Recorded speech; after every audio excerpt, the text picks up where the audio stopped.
Welcome to the Smoke Pit. My name is Katie Chorbach. I am the president of 5051 Vets. I want to give a quick precursor. The Smoke Pit is a commonplace in the military. If you have never been in the military and you don't know what this is, I am going to explain it very quickly. The Smoke Pit is generally a place outside of the barracks where we all generally congregate after work. We smoke, we drink, we hang out, and we talk shit. So this is the one disclaimer you're going to get from me.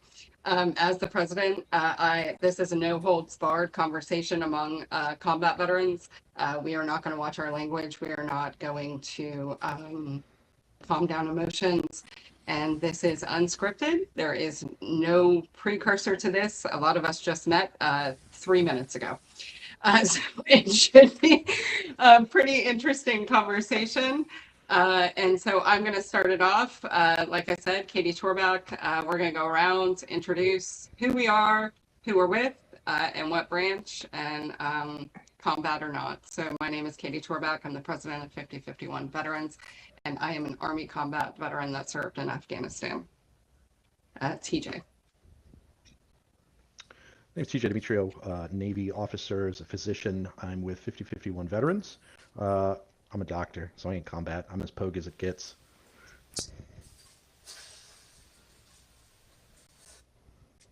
Oh, sorry, D. I forgot.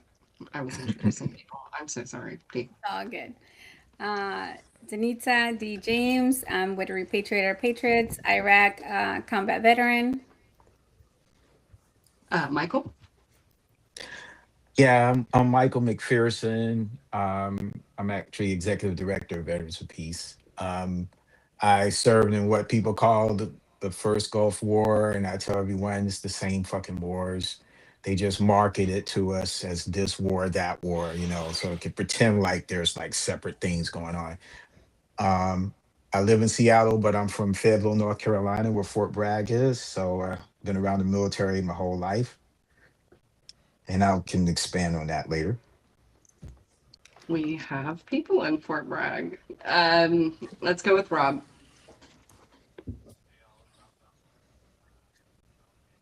Or Army veteran, was 11 Bravo, Afghanistan and Iraq.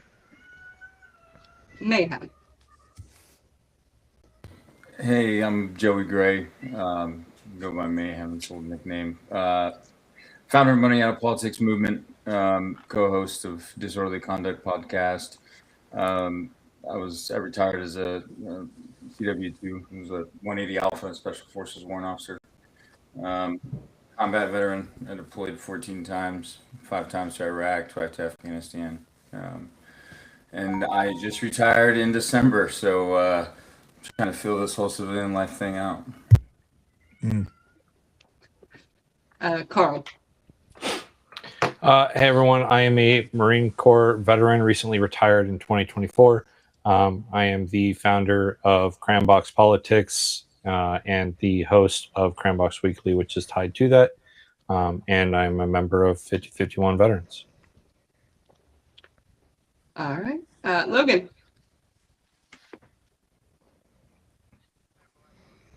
National Navy, 06 to 2010, made 2 deployments, combat veteran. Very grateful to be here. Jeff.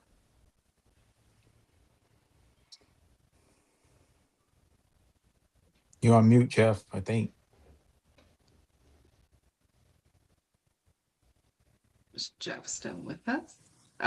Yeah, he's there. He's just on mute, though, or something. Can't hear him.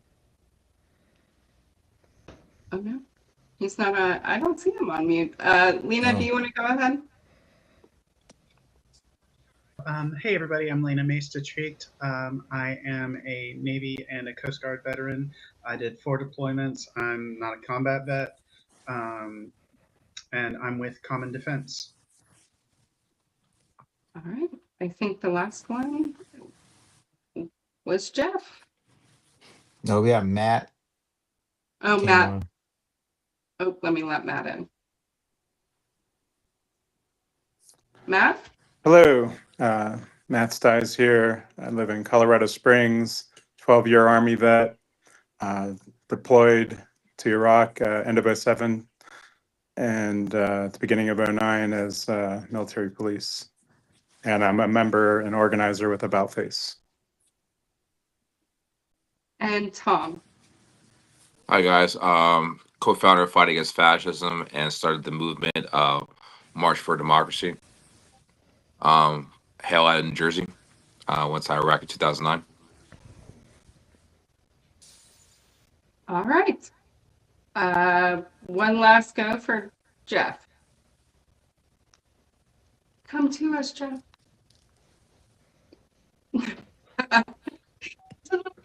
All right. Jeff, if you can pop in whenever, just start screaming at us and we'll let you introduce ourselves. But let's go ahead and get this started. So Iran, we all knew it was coming. Everybody in separate organizations has been watching the buildup, I'm sure, across the board. I know our organization did. We had been watching it for the past few months, knew it was about to happen. So first thoughts on Iran. Anybody? Can't believe we're doing this shit again. Release the files. Yep. Operation Epstein Fury. Yeah, absolutely. Yeah. Well, okay, but to be fair, we're also doing it so that, you know, Raytheon stockholders get a nice return. Who bought more Raytheon 4 weeks ago? Anybody? I thought about going out on the Polymarket odds, but I couldn't get in. They wouldn't let me sign up, so I couldn't drop any money on it. Easy money, guys. Yeah, so I didn't think, I'll be honest with you, I didn't think that it was going to happen because I didn't think that it was what our allies or our friends, Saudi Arabia, wanted. But now that I think about it and I think about what Donald Trump has been saying, specifically with regards to we're just taking out their leadership and let the people figure it out from there. What it indicates to me is that we're kind of going in there and we're going to leave a failed state, which is beneficial to both Israel and Saudi Arabia because of the fact that a failed Iranian state for Saudi Arabia means they don't have to compete for oil. And a failed Iranian state for Israel means that they don't have anyone that is threatening them or sending Hamas and Hezbollah their way. Yeah, so I think With that I'd have made. I think you're raising good points, right? And somebody asked me about this recently. You know, what do you think about it? And you know, my first visceral response to any violent action at the behest of the United States, especially under this administration, I question. But I also asked the question: are we entirely sad that Khomeini's no longer in power? And I think that the answer to that question is absolutely fucking not, right? And so, but I think, yeah, I think he nailed it when he said that Saudi Arabia stands to gain, right? It's their largest competitor in the region. They have a very vastly different sect of Islam, right? With the Saudis having even a more kind of conservative version of Islam than Shia. And so I think, certainly a destabilized Iran, that's their biggest power competitor in the region. I mean, nobody really has any. The reality is, from my perspective, is that the Iranian military is much more powerful than the Saudis, and they know it, right? And so I think, they have to tread carefully, and the Saudis, know that the Iranians have a lot of reach with their surrogate forces, right? So I think, yeah, you're right. It's absolutely a benefit to even some of those Islamic states in the region to see a destabilized Iran. Over. Something to consider. It also, by the way, is that prior to Israel going ham on Gaza, they were trying to normalize relations with Saudi Arabia and vice versa. Then that obviously got put to waste when Israel did what they did.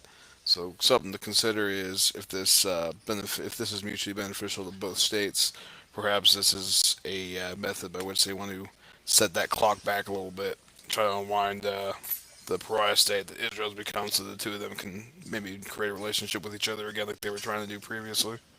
And here's a little screwball for everybody else thinking. And again, this is not a discussion about my support or opposition to a ground warfare with Iran. It's not what it's about. But I will say this: it also, I wonder, being that Israel is involved, being that we have the relationship that we have with Iran, okay, or excuse me, with the Saudis.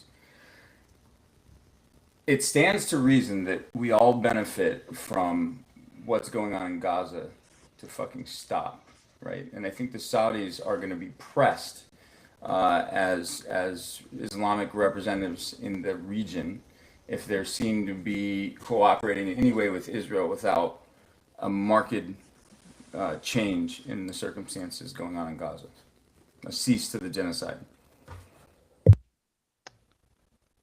And this is all great for Israel and Saudi Arabia, but what about it? Like, why are we doing it, right? Israel can go on their own. What's the reason that we had to jump in, though? Particularly to the extent that we're jumping in, right? This isn't just like the nuclear strikes, because that's one of the 8 reasons they talked about. But if it was just that, we already did that. We bombed them, and we were done in a day. That is not what is happening right now, right? We're going hard to the paint against them. Why us? Why do we need to? It makes sense with, Bibi wants the regime gone, but why America?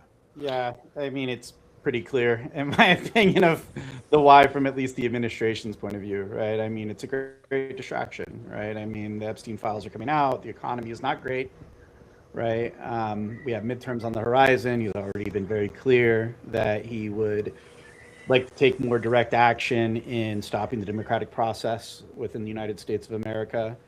If we are under a conflict, under a war, in his mind, well, I can declare state of emergency. Do you think that comment with Ukraine, you think it goes back to that? Because he was talking about that with Zelensky. Oh, you don't have to have an election when you're at war? Like, that's wild. Yeah, and I think, I mean, who God knows what the fuck this guy's going to say from one day to the other. I mean, obviously, right? But I do think that that's part of the playbook, in my opinion. And look, I mean, I wouldn't be surprised, I second that. Yeah, and obviously, look, AIPAC has large influence within the United States of America in the electoral process. I don't think anyone's going to debate that, right? However, I also wouldn't be surprised, knowing what we know about Jeffrey Epstein now, if the Mossad doesn't have more damaging information on Trump, right? And this has been an implicit threat, right? Of, look, you don't play ball, be prepared. Right. I don't know how much worse it can fucking get, frankly, but God knows what goes through that man's mind. Right. I think these are all like valid. So I was going to say, like, I think these are all like valid points, and I think y'all are absolutely right. But this also goes, like, this enmity we have with Iran goes back, so much further. I mean, this is the war that I trained to fight, and I got out like, damn, long time ago. I trained to fight this war 20 years ago. And yeah, like, the order of battle has changed, but like the underlying, enmity hasn't really. And I mean, I think it even predates my service. Like, there's just, the enemy that they hold up, to kind of force a kind of internal, I don't want to say compliance, but like, we're all marching in the same direction in at least this. And, I think, it made for a really easy slam dunk on the international stage, because Iran has effectively alienated every single country that could possibly be their ally, except for the guys tied up in Ukraine and the guys who aren't going to go to war to help them, because then they run the risk of, not being a credible threat to Taiwan anymore. So their list of friends is bone dry. And I think that was absolutely part of the equation. And, Marco Rubio is just like checking off his like 2000 era grudges as well. So I think there's a part of it that's just that too. Some notes to consider as well, in like adding on to that, is consider the fact that if Congress fails to challenge, which I didn't see what the result of the votes they were just doing were, but if Congress fails to challenge the president's power to send it down, right? Basically, Yeah, it didn't make it. Senate The House is tomorrow, I think. And even if it does, he'll just veto it, Yeah, so by not challenging, well, he can veto it, but if they had a majority still, then they could, you need a pass it super again majority anyways. to But override. obviously we don't have that, yeah. But what I was gonna say was, so if he goes unchallenged, it's also yet another power de facto taken from Congress once again, because basically, and for the second time, picking a very easy to hate target, a very easy to justify target, no one wants to fight it, and then by moving so fast to get conflict going, no one wants to get in the way of wants to be seen voting against troops that are there already, even though that is exactly when they should be saying no. But yeah, this is on top of all the other things that this is. This is also yet another power grab by the executive, basically just saying like, well, now we have unilateral power to declare war because we can cause so much damage so quickly that you basically have no choice but to go along with it. Well, I mean, I would say, like, you said that this was, the power to declare war was taken from Congress. I would say it was given away by Congress. I Like, agree with that. Yeah. people have been calling for them to repeal the authorizations for use of military force for a long time, and they don't do a thing about it. Why would they ever let go of power? And that's Any the of them, bigger across the point board, that I not don't just see Republicans, but people. Democrats. Well, that's the bigger point I don't see people bringing up is rescinding that authorization permanently and doing away with it, right? Because that's been used by both sides of the aisle to do force all over the world, right? Like with the strike in Ecuador, we're at eight countries in the last year. That was more in the whole Biden administration, right? Like, let's get rid of that and put the power back in Congress's hands, so that it can be, delegated. We're sending our sons and daughters, right? This is another fucking generation, our sons and daughters going to war. And that's what really pisses me off is I'm sitting here like the sword that my parents decided we were going to live by is, I mean, we're now condemning our children to their blade, and that is just such bullshit. Also, I mean, it really says something if you look at like the reasons behind like, oh, we're not going to rescind the authorization for use of military force because if you do that, we won't be able to go to war. I'm like, yeah, that's right. Yes, that's what we want. I just wanted to say, because I'm a little older than most of you, and I'll say, hey to Matt, I owe you a call, so don't be mad at me. My son actually did serve in Iraqi freedom. And it's absurd to me that he and I served in the same theater, which is one of the reasons I talk about it not being different wars, they're being the same ones. It's just how they market it. And getting back to what Lynn, is that your name? What you were saying? Lena, sorry. Well, Lena was saying about how far back this goes. The West has been involved in Iran, which they used to call Persia, for 100 years ago. At the time, it was mostly Britain and Russia, and then the Soviets. And you know about the coup that took place when Mossadegh was the prime minister, and then Britain fooled the U.S. into thinking he was a communist, which he wasn't necessarily that. Plus, you shouldn't get involved in people's business anyway. But they had the coup, and so we're the reason for the Iranian Revolution. I mean, the people of Iran, they had a democracy. They were figuring their stuff out. Their civilization is way older than we are. So we're the exact problem. We call ourselves solving the problem that we caused. What kind of shit is that? And might I add that when I watched the House debate and then watched the Senate talk about it, not one motherfucker brought that shit up. Not one. Right. It was just crazy. Yeah, no, and you're absolutely. I'm so glad you brought that up, Michael. I mean, yeah, Operation Ajax. I mean, there's well documented. It was Kermit Roosevelt Jr. that was responsible on behalf of the CIA for that operation.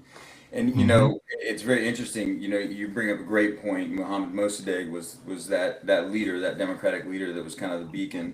And it's still deeply painful for the Iranian people. That's right. you read some of the books for some of the folks that have gone into there, and there's this sentiment that is not widely discussed around Mohammad Mossadegh because it's no longer, PC to do so, right? You might get you thrown in jail. And so, but there was this sentiment that I received reading some of these books where, people consistently ask, what happened? Why'd you do this to us? We were right there on the cusp of freedom. How could you have done this to us? You were our friends, right? And we don't see that as Americans, but they're here. I mean, what do you think Grandpa's talking about around the dinner table, right? You know what I mean? So it's tough to come back from that, and we're not doing ourselves any favors. I always say that, if you look at all the successful revolutions in history, they start from within, from the people. You cannot manufacture these things. That's true of America. That's true of France. That's true of every revolution in history. Over. How many times did we try in the 60s and the 70s? And clearly we didn't learn because we're just doing the same shit all over again. Like, how many countries are we disrespecting by doing this shit again? I mean, it starts with Korea if you want to get real. Or I mean, you can go further back than that too, to imperial times. But as far as in the modern sense, we could definitely start with Korea onwards. Okay. Well, when you say what we did, it's not that we give a shit about revolutions and democracy. That's not what we're doing. Is either you're on our side, and it doesn't matter if you're a democracy and you care about your people. It's great if you do, but as long as you do what we want you to do, you cool. And if you don't do what we want you to do, you're not. And we would rather you be a failed state, as someone stated, and can't hardly function, than function if you're not on our side. And give It's us your okay. bananas. Just be a failed state. Yeah. Yeah, I think, Michael, you're nailing it. It's, do as we say. And a lot of it has to do with oil. And, we see what happened in Venezuela. And it's not really about helping the people. It's about controlling their oil and making sure that their oil is kept, as much as possible, kept away from China and have U.S. control, and also to prop up the petrodollar. If the dollar is not the global financier of activity, especially oil activity across the globe, then our whole economy collapses. So not only do they go after Venezuela, but then they target Iran. And maybe somewhere in the talks they had mentioned, just give us control of your oil and we won't attack. And Iran said, no, we're not going to give you control of our oil.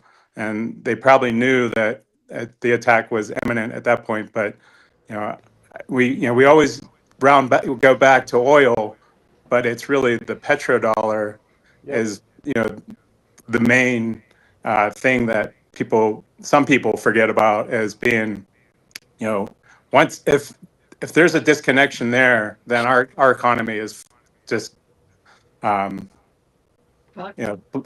it's destroyed. So yeah, I just want to point out Corey Diggs 3878 has mentioned that it's gross. There we go. It's gross seeing my veteran friends Goddamn support right. this war. Corey Diggs, I just want to let you know there are veterans out there who don't fucking support this war and are fucking pissed. I served from 96 to fucking 2016, Iraq and fucking Afghanistan. My entire career was dealing with this shit. And this administration has put us into another war with absolutely no fucking plan on what actual success will be, on who's going to take over. And as TJ mentioned earlier, they've given us like 8 fucking different reasons for it. Most of us that you see here, and there are other veterans out there who are really fucking pissed and are really heartbroken that their fellow brothers and sisters are fucking getting sent off to another forever war. So I just wanted to point that out. Yeah, I mean, there are a lot of veterans that are pissed right now, like that both sides Marine? of the aisle, right? Because Fucking Semper Trump, Fi, devil. yeah, I mean, Trump. How no many matter cops what, was he fighting? He did say he was And a like, senator. No more wars president, but here we are. And I always like to tell people, like me and Lisa, we've known each other for years. We've been in the advocacy space together for years. Like, not all veterans are good people, right? Just because you're a veteran doesn't mean you're a good person, right? There's plenty of shit bags in the How dare military, you. which means that they're shit bags once they get out. Like, so just keep that in mind, right? Like, not just because you're like a veteran means that they're a good person. Like, I know a lot of veterans that I really don't care for. But here's an interesting one. I'm an angel. Because, Take that back. fuck you. Debatable. 80% of the veterans who fucking stormed the Capitol. So I think that this is an interesting comment because before I bring it up, we all saw the reports recently about what was said about religion, about this being a religious war. Oh God, yeah. We saw it come up. Yeah. And so I do want to discuss the comment that was made. What do you think about religion and government? It seems like this is a war by Christian Zionists that want to bring about Armageddon. Well, I'm an atheist. I better not answer this because I got no good answers. I mean, the founding fathers had a pretty good deal, right? Like, it's fine if you're religious, but that shit doesn't come into government. So for an officer and the goddamn ambassador to talk about that is just embarrassing.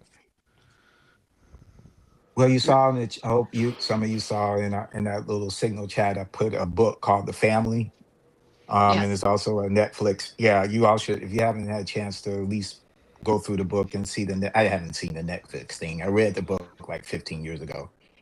Unfortunately, there are quite a few Christian nationalists or end of the world types in government that are trying to bring Armageddon to the end of the world. I'm sorry, I'm laughing.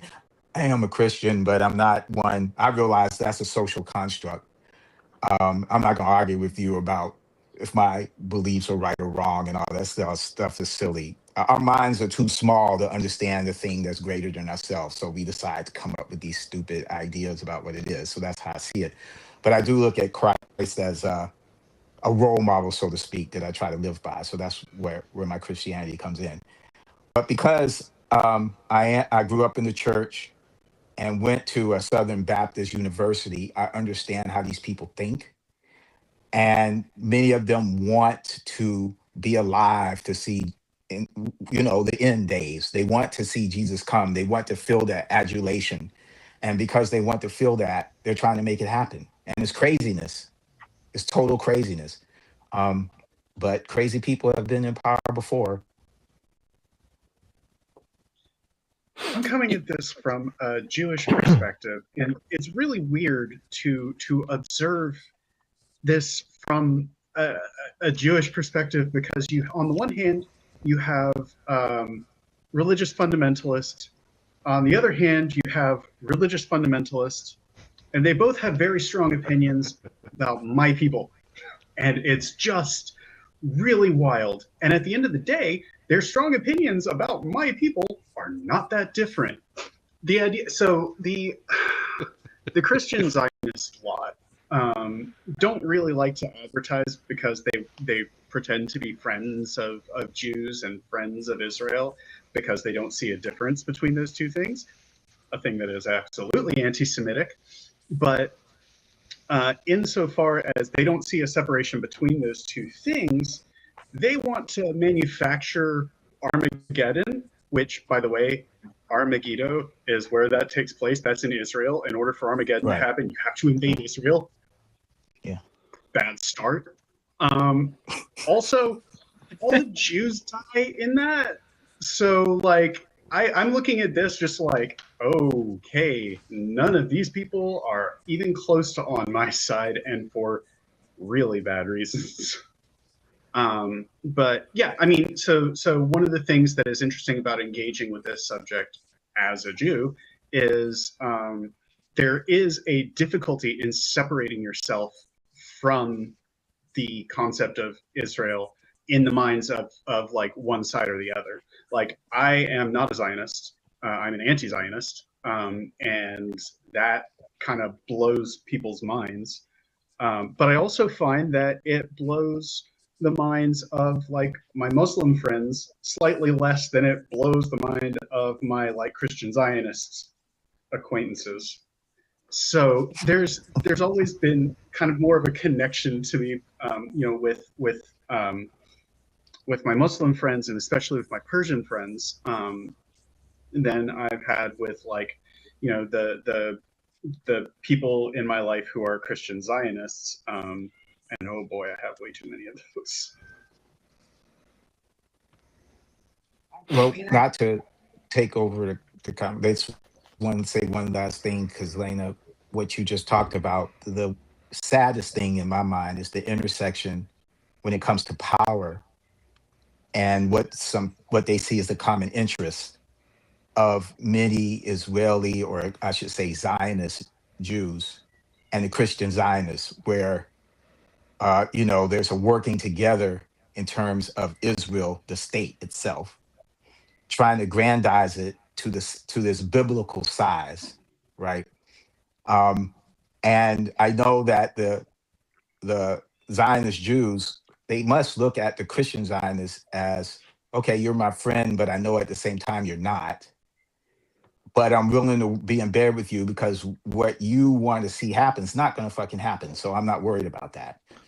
But unfortunately, they're working together, and it's kind of madness to me. But it is what's happening, and it plays a huge role in this situation.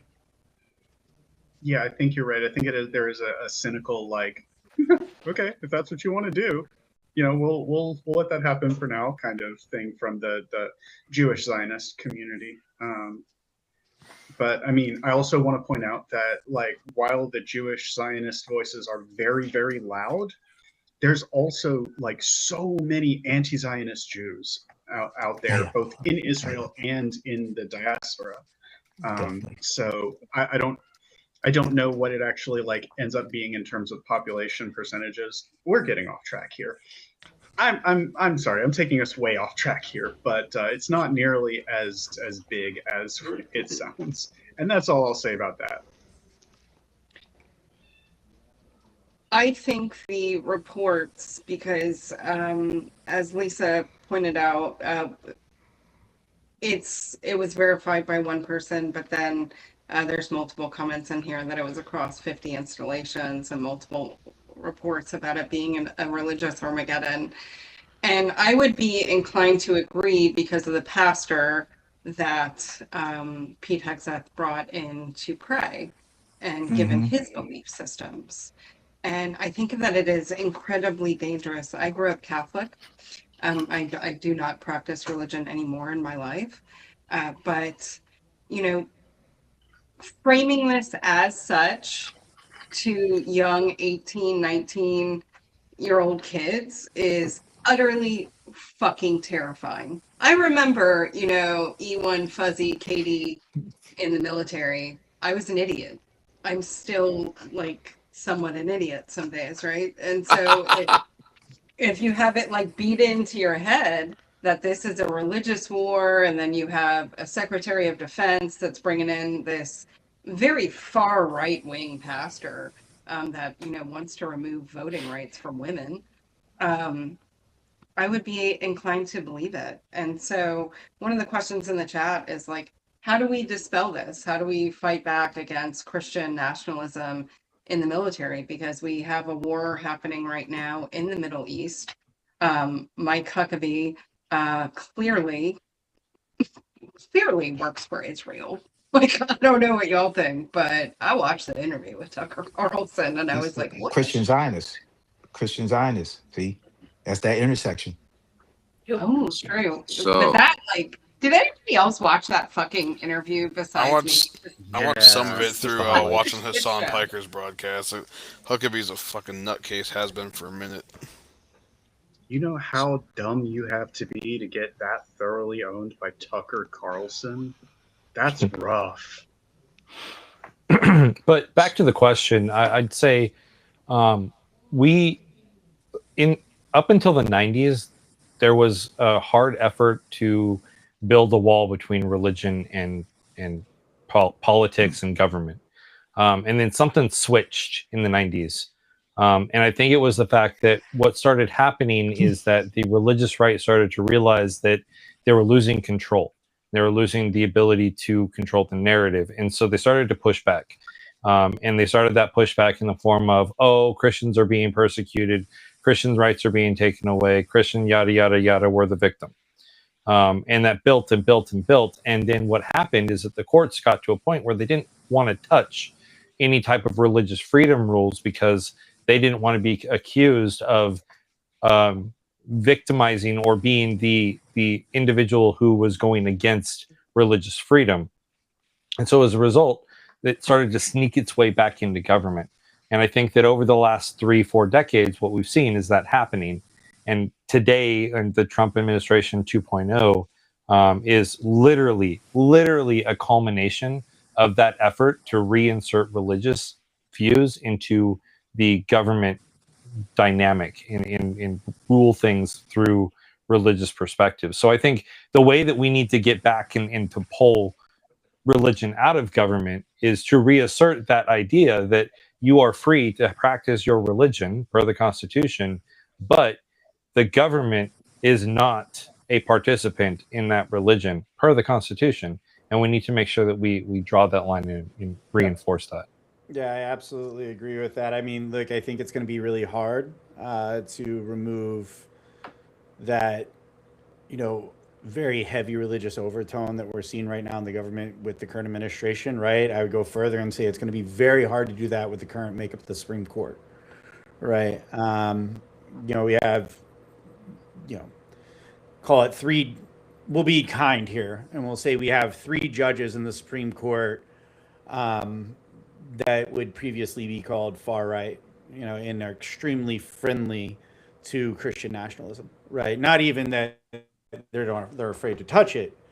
It's to the point of, no, we are going to advocate for this when this comes before us, right? I think that's a big one. And then kind of going off of, our friends of money in politics, right? A big part of that is we have PACs, right? Because of Citizen United is reality, right?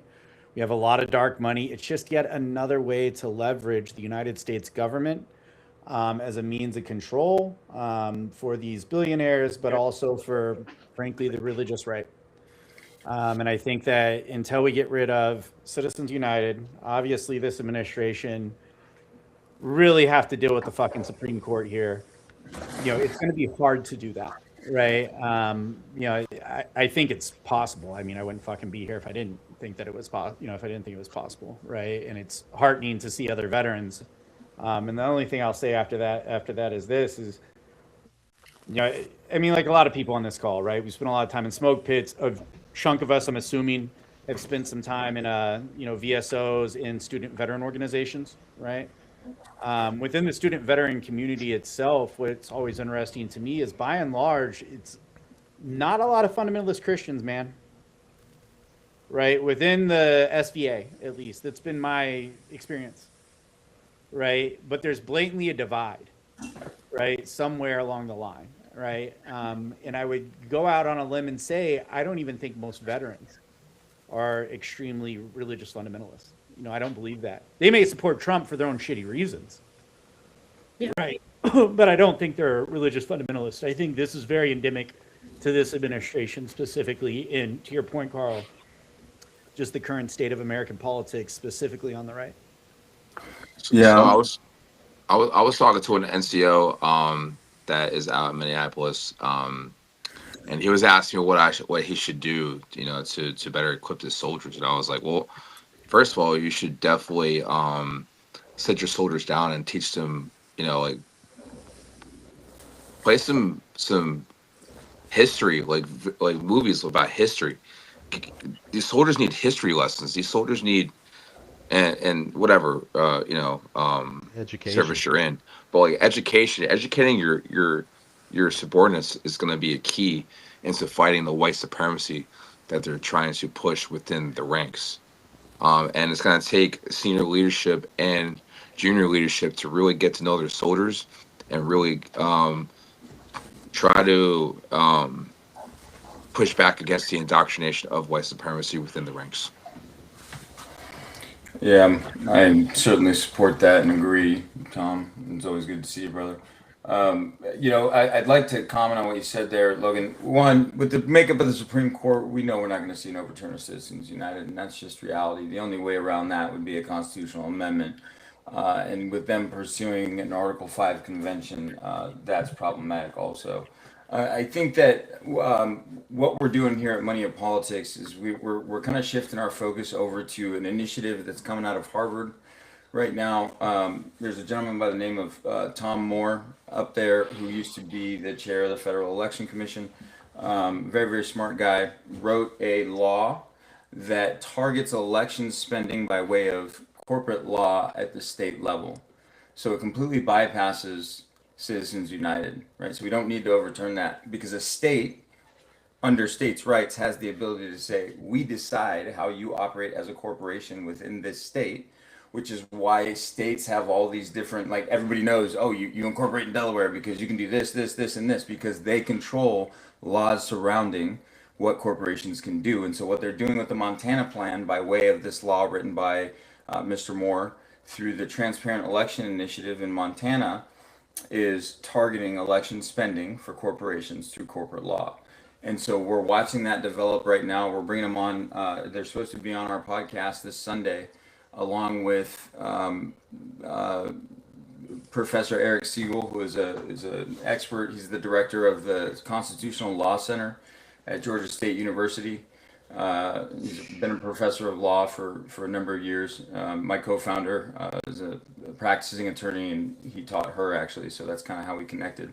So he's going to be on the call with us, as well as the Transparent Election Initiative and Mr. Moore, and we're going to be kind of talking about this. I was also at the opening day for Oklahoma. If you guys know anything about Oklahoma, that state needs more help than any of our states out there. Okay. And I mean, they consistently, finish last in this country in all the metrics that matter, right? And so, imagine being worse than Alabama and Missouri or Mississippi, rather. yeah, Mississippi's pretty bad too. Yeah, I mean, and still they're providing better healthcare and education than Oklahoma is. So big problems there. And so I went down there for their opening day of legislation and spoke at their event. And we brought Organizing Okies on board to try and kind of get them familiarized with what the Transparent Election Initiative is doing, because we'd like to see this rolled out in phases across the country. It's a fast way to target this, and I think if we can overwhelm them with getting this rolling in multiple states, it's going to be troublesome to try and stop it. So I'm sorry. Go ahead. I just wanted to speak real quick back to the religious thing. Yeah, I was going to refocus that. Yeah.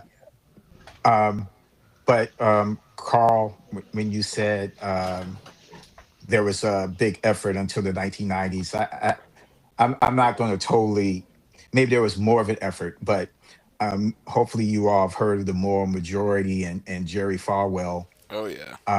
That was definitely pre-1990s.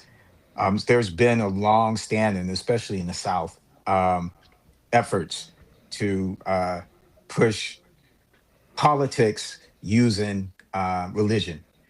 So it's an American tradition, really. But Jerry Falwell helped build the platform that allowed Reagan to become president. And one of the problems has been that the left, in many ways, has ceded God, I guess you could say, or goddess, as sometimes I say, to the right, where the right has been able to claim that it's religious and it's Christian and it's moral and all these things. And I feel like, and as a Christian, being in so-called left, if you want to use that, I feel that stuff sometimes, but it just doesn't bother me because I know who I am, and I don't allow people to get next to me that way. But Black people in particular, that's the way that we navigated white supremacy in a big way, was via religion. So there's a moral component that the left needs to grab onto. Doesn't mean that you have to be religious, right? But there's a moral component. I mean, Dr. King, you look at the great leaders in the Black community, many times, not always, use that to push this nation in a better direction. So I think part of the answer to your question, Katie, is that the left has to be more embracing, because if we get more people, because that's what it boils down to, the people, right? If you get more people understanding and feeling that this isn't the way we want to go, then those people, the right won't be able to use them, because that's all they're doing, is just using people, using their vulnerabilities. So we have to have a different kind of message that embraces a broader spectrum of people, including religious people, and not cede that ground, because religion's not going anywhere. Understand that. It's always going to be around. So it doesn't make sense to, pop hide and be like, no, it's there. Somebody's going to grab hold of those people. So don't let them do that. We need to do that. Yeah, just do like the Black Panthers, man. We just gotta build a bunch of social programs and just bring people to them. So I don't know how I feel about that though. Brother, I'm a Christian, right? And when I say I'm a Christian, Katie's already laughing. She knows that I love to play devil's advocate, right? But it's if they were Christians trying to snatch up Christians, right? They should be following Christianity, and we all know there's not a single one of these motherfuckers that are espousing Christian values in politics that are Christian, right? You could talk about prosperity, religious people, and the fundamentalists that we get in that, but it's a tool. They're just, these are people who want power, who have realized there's a tool that they can leverage. And I agree with you in some way. Like, I think you could neutralize that by focusing on Christ, right? I do this all the time when I'm talking at protests, right? Christ is the leftist, crunchiest fucking hippie that was out there, man. He loved prostitutes. He loved immigrants. He loved taking care of people, feeding the poor. Like, he is the most left-leaning religious figure out there, and you could capitalize on that. But I think we're on kind of on the same wavelength, though, right? Yeah, like, I was going to say it's just a tool. It's just a tool. Yeah. Now I'm going back to mayhem. Let me say this real quick. It's not just a tool. It's helping people feel welcome. That's what I'm talking about. Like, there's space, and sometimes there isn't. And I'm just saying, making space so that people can feel okay being with you. That's all I'm talking about. Well, I think in relation to this war and where we're at right now and where we're at in this country, right? These are just powerful people, and like what mayhem is getting at, like it dovetails on that. Like, we can focus on. I think if we focus on Christianity and we neutralize that threat, these powerful people, they're not dumb in some ways. They're just going to move to the next thing, right? They're going to realize, well, that's not where it's at now. I'm going to go after the next bag, whether that's money and politics, right? They'll just find another thing. And so, focusing on how do you control those people? And this is tough, right? Like, I'm in Pennsylvania. You guys probably know March on Harrisburg, right? Like, they've been doing this for a while. Tom knows, like, we have March on Harrisburg at our stuff all the time. They've been trying to pass these bills. How do you, because it's just partisan, right? It's partisan, and man, I'm a Republican. Democrats don't want to lose power either. Let's be honest. How do you get past that aspect of it? Because it's just the two of them that are there right now. Like, it's just Republicans, just Democrats. They don't want to let go of what they have. We have to pass legislation to get past that. And like, these are great ideas, but how do we do that? How do we do that? Because I love the idea of the states' laws, but like, man, they got such a stranglehold. Well, and I think that's kind of the point, right? And I'm sorry, I did mean to loop it up when I was talking about money and politics in particular, because it's kind of my lane. But somebody mentioned earlier, well, why would they give up this power, or why aren't they doing a better job of opposing it? Well, look no further than the stock trades. I mean, we've been following what they're doing, and the money is good. I mean, you watch these pockets balloon up. We spent a good portion of this, and so to your guys' point, right, to loop all of this together, they are using it as a tool to maintain power, to continue to gain wealth. That's what they're doing. Mm-hmm. That's the only thing that they're not going in there and helping us, are they? They're going in there and they are amassing wealth. That's why they have not changed the system. We've proved, if nothing else, as Americans, if we want to get something fucking done, we do it. Don't we? Right? We want your leader dead, we kill him. If we want to change a law governing how we use money in politics, we would do it. Right? And it's not the people, because we're polling at 86% across the aisle on this issue. It is them. Yeah.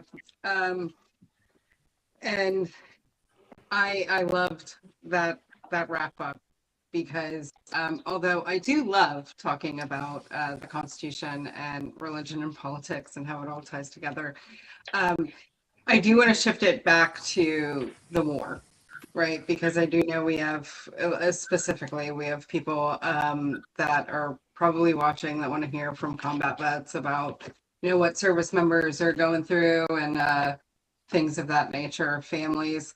I know personally, the shit show of the government has stranded civilians. I personally, everybody saw me put in our chats the other day asking for help. I know a civilian contractor that is stranded in Bahrain, a mile from the base, with a wife and a child, and no way out. The consulate's closed, the airport's damaged, the base is being bombed. Yeah, so this is my lane, right? So I do NEO. This is what I was trained to do. I do crisis and contingency, and that's I was in Romania. Spent a lot of time sitting on a bag waiting to go on these exact missions, right? And it's frustrating because having sat on the bag and wait for it, it's the State Department that pulls the triggers on a lot of this stuff. Very famously, right? Clinton said, "I'm not sending in the Marines," right? I'm not going to go save the embassy. Like, that was my people. I was there a year later. It wasn't me, thank God. But it's always a State Department, and unfortunately, we all know who's running the State Department. So of course, they made a shitty decision, and they waited too long. And that's just clear. Like, as a NEO guy, they waited way too damn long, and now you're too far gone, right? And the only option you have after this is to send in crisis and contingency forces, right? You could tap the Army or the Marines to go land in the middle of these places. That's a lot of resources, man. It's not cheap. And by the way, Americans get a bill for that. So dirty little secret, not everybody knows that. If you get evac'd by that for a NEO operation, it's about 20 to 30 grand per person. It is not cheap unless the government specifically says you need to be there. So like, unfortunately, now we're stuck in the situation. Like, are we going to fly in a bunch of C-130s and start flying out civilians and give them a hefty fucking bill for dropping a lot of manpower and resources in this area? Probably the answer is yes. I feel like we need to do that. The government should do that. Maybe Trump, with all of his Bitcoin money, should pay for this shit. Speaking of money in politics, but fat chance of that. Yeah, right. But yeah, we're kind of screwed now. There's really only one option, is to do NEO operations. Otherwise, everybody's stuck, and that's exactly what you hear when you call the State Department. And it's bullshit. The government screwed the pooch hard on this. I mean, it doesn't help that the State Department got gutted during Doge, and so all the people that were capable of doing these things and stuff are no longer with the department. So the infrastructure that did exist in order to notify the Americans that were in those countries to say, hey, get out, that infrastructure no longer exists. Or if it does exist, it's crippled and it's not as good as it once was. So I would say that plays into the whole situation and scenario as far as why this is going on. I mean, you listen to Marco Rubio and he said, oh, well, if they just go to this website and get their name on a list, we'll know where they're at. Like, you should have done that before all of this started, bro. Mm-hmm. Like, not after the fact. So, I mean, it's a ridiculous situation that we're in. I want to loop to Katie. Yeah. Check Dee's comment. I was going to ask Dee, like, Dee, fucking cut in, girlfriend. I know you are loud and proud, my friend. Just like fucking say what you got to say. We're all just chilling. Some of us are drinking. Just say, hey, y'all, shut the fuck up and start talking. Yeah. No. This is good conversation. I know how we can get, and it's the smoke pit for a reason, right? I just know I'm in the East. Well, I mean, I think we are all in the East Coast, but yeah. So I know that there's a lot happening, right? And as veterans, all of our emotions are heightened, and we almost feel like we're out of the fight, right? I know all of us are just like, what the fuck? Why am I here? Right? Especially probably Mayhem. Like, I know I see you. You're like, no, I'm good. I just got out. But look, 14 deployments, really? I know you're itching to be out there. Look at you. You're like, no, I'm good. Give it time, brother. It always comes back. I got 2 hip replacements to prove I have no. This is a young man's game, man. Y'all good. Yeah, okay. Yeah, probably those AI videos look really good right now. No, but seriously, like for anyone watching right now, I do want to say that first of all, you know, my condolences, and I'm sure our condolences to the families of Yes. the fallen, right? Because I'm not seeing our flags at half mast nowhere, right? But how fast those flags came down with Charlie Kirk passed away, Yeah. quick, fast, in a hurry, right? Yeah. So the fact that those flags are not at half mast right now, Well, crazy. I call it taking a it's drink at the insane. right time. Bullshit. It's insane, right? And the audacity of And the fact that they put his ass up on the fucking Department of Education, yo, fuck that shit, and fuck Yeah. Charlie Kirk. So it's all of that is crazy. Is disrespectful to the families, right? It's disrespectful to every veteran. And as the service members who are out there right now, we all know it. We're just following directions. We're just following orders. We're not doing what we have to do for any politician. We're just doing what we have to do because that's what we signed on the dotted line.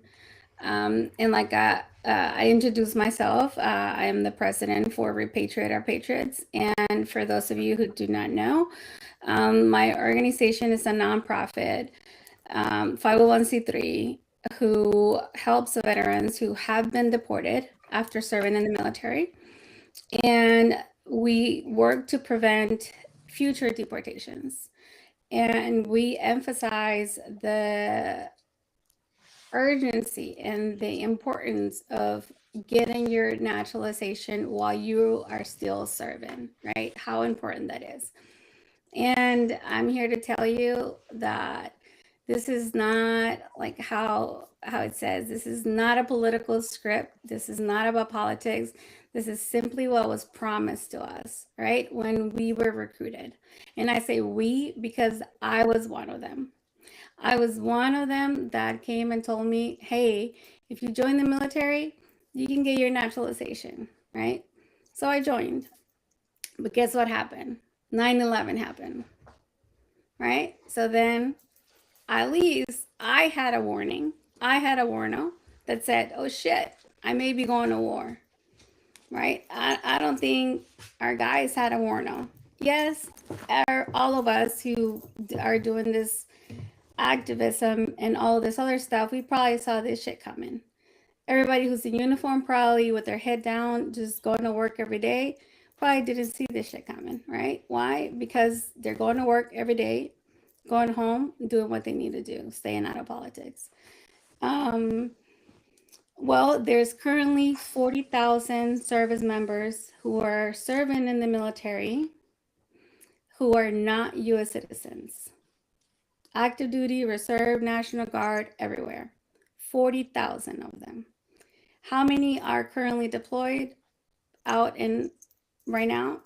We don't know. But back in 2003, when we deployed to Iraq, that was one of them. That was me. I was in Iraq and I had a green card. Nobody asked me, hey, what's your citizenship? None of that, right? Why? Because nobody cared. I was wearing the same uniform. I had a flag on my shoulder and I had their 6. That's all they cared about. And guess what? It wasn't on my mind either. I didn't care. All I wanted was to come back alive. And when I talk about this, I don't only talk about Hispanics. I don't only talk about, Latinos. No, there is non-citizens from everywhere in the world. There's Jamaicans, there's Haitians, there is Canadians, there is people from the UK, there is French, there is shout out Filipino Mafia. Pakistan. Everywhere. There's every color everywhere, right? So we don't highlight that is this race, that race. No, why? Because we don't see it. But it's important to note that because I am Hispanic and I am the one talking about it, people will think that it's Latinos, the majority. And why? Because they come through the southern border, right? everybody comes through the southern border. So we have to say that it's from all over the world. So I say all of this to say that with 40,000 service members right now, currently non-US citizens, how many of those are currently deployed? How many of those have family members who are probably not US citizens, who are probably also in the process of applying for their naturalizations or whatever, right? Guess what happens to that? Their readiness, right? Their mind is not in the game. Their mind is worried about back home, what's going to happen to my wife. Her application is not done. Oh shit, ICE is picking up and deporting everybody. Like, what is going to do? Like, am I going to apply? Am I not going to apply? Right? So after my 2 deployments to Iraq, I actually applied for my naturalization when I was in Iraq. I was actually scheduled to do my naturalization ceremony in Saddam Hussein's palace in 2003.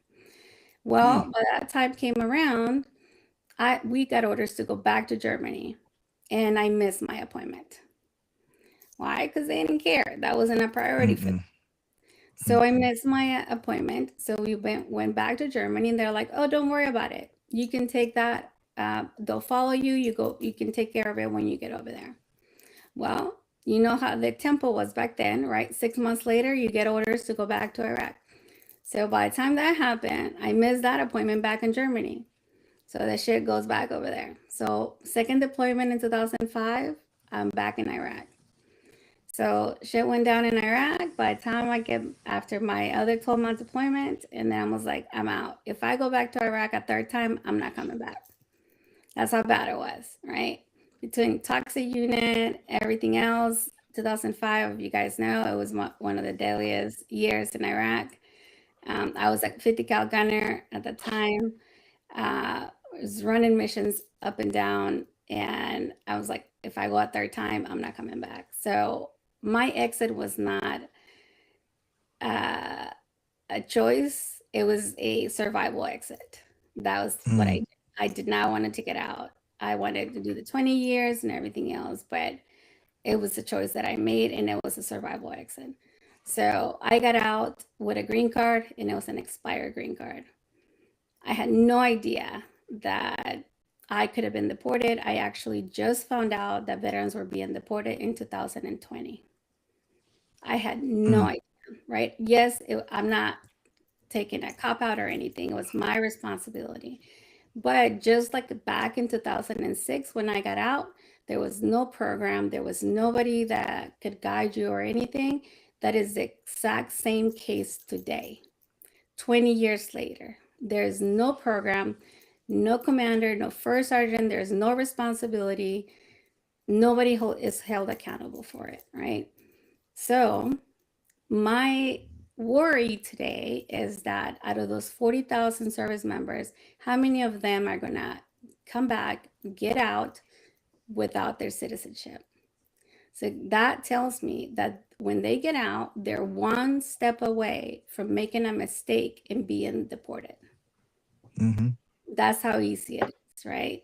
So for me, it's like accountability, right? What are the military branches doing to make sure that they have the resources, they have the time to get that done, right? Who's holding them accountable? Nobody, right? So that impacts their readiness, their retention. And by the way, that's an investment. Each one of the soldiers is worth millions of dollars, right? So if you don't, they'll get deported if something happens. I hope not. But guess who's waiting for them on the other side of that border? The cartels. So that they could train their cartel members.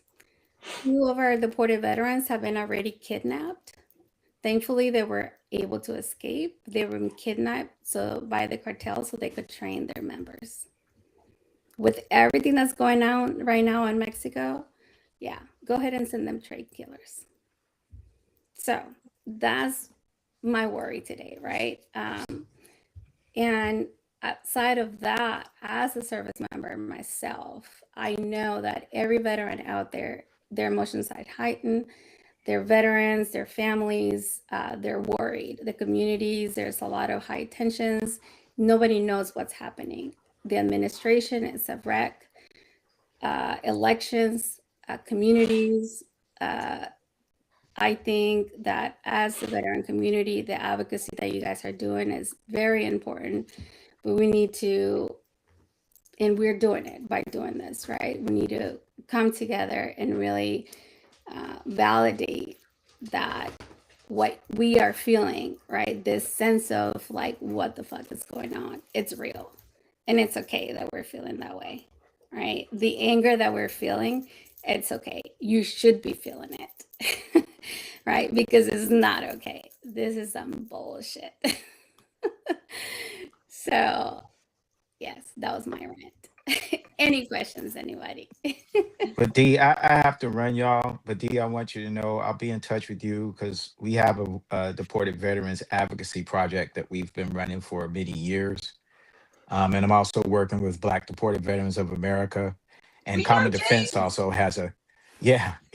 And Common Defense, you probably already know, has an effort too. So I'll be looping back to you. Thank you for everything you're doing. Yeah. Love all of you all. Keep up the struggle, and I'll talk to you. Have a good night, Michael. Thank you. Good Thank night, you. Michael. We'll see you around. Not And keep I'll up call the you, Matt. struggle. You don't want to keep up the struggle, Michael.